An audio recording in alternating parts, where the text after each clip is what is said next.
Welcome back to my Build in Public, where I show you all of the things that I'm doing to grow from zero to a successful startup in 100 days or fewer.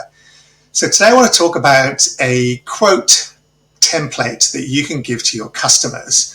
So this is just the first iteration of it. Like I keep saying in all the previous videos, your idea and what we're trying to do is to get product market fit and validation of what you're doing as quickly as possible and as efficiently as possible. So there's no point, if you don't have a single customer yet, spending a lot of money on one of those software proposal templates that you can mock up. Some of those are fantastic. They also give you feedback of when people have opened it, all those other things, but they also cost money. If you're going to spend $50, $70 a month when you don't really have any customers, not necessarily what you need right now. However, if you are selling any kind of service, you want to have a quote that you can give to people so that they can actually start to understand what your value proposition is. So let's go through mine, and I'll share with you a couple of key features I think if you're selling a service are particularly useful. So first off, we start with addressing the problem. Now, no one's going to buy from you if they don't admit that they've got a problem. So your job is to lead with that early on, rather than trying to focus on the benefits of what you do. You've actually got to get them to buy in that they actually believe that they have a problem worth solving.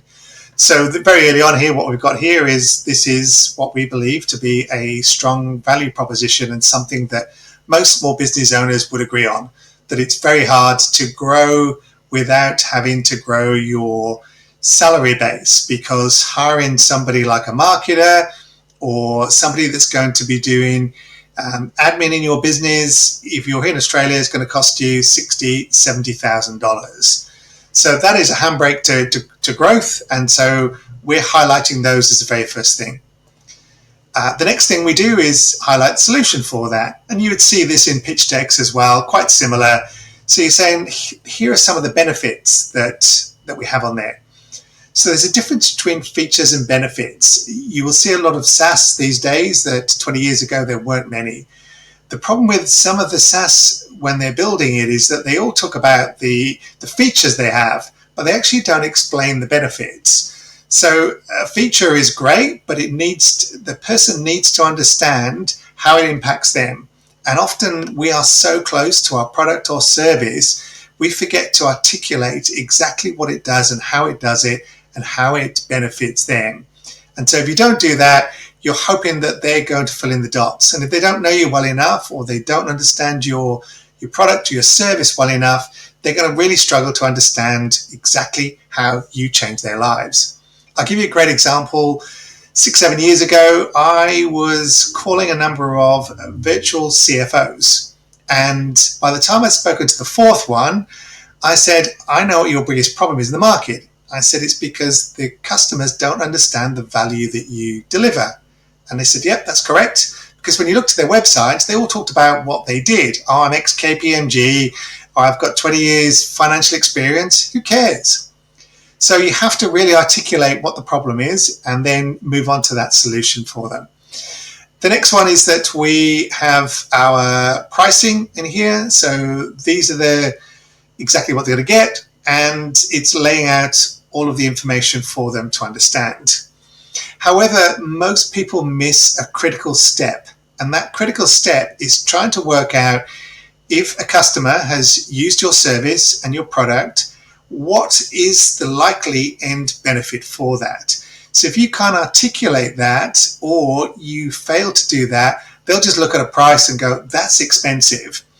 So what we have here on the next line is that we're actually telling them exactly how much money they will save hiring locally versus offshore in the Philippines. And pretty much we can guarantee that. So they can save $41,000. So all of a sudden, this is a 10x or a 7x return on this price. So I'm spelling it out for them. I'm not hoping that they'll figure that out, or I tell them somewhere in a sales call. I'm laying this out in black and white. So if you can deliver X amount of savings to a client over 1 or 2 years, or productivity gain, lay it out for them, spell it out in black and white so they don't have to try and join the dots. And then the rest of the quote is pretty straightforward. We start to go, why is the time now? So we're reinforcing the reasons behind that. Some of those benefits was talking about. Finally, a little bit of meet the team, so people kind of understand this isn't our first rodeo and we've got a proven track record. So that fits on there. And then finally, a call to action, contact us for a brief discovery call, and a couple of testimonials. So this is our first draft of a quote page. It'll get better. We'll learn from it.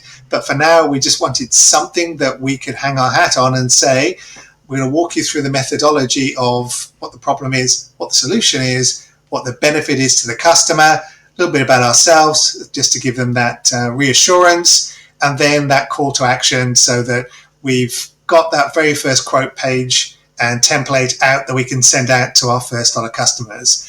I hope you enjoyed this summary of how to build your very first potential quote template.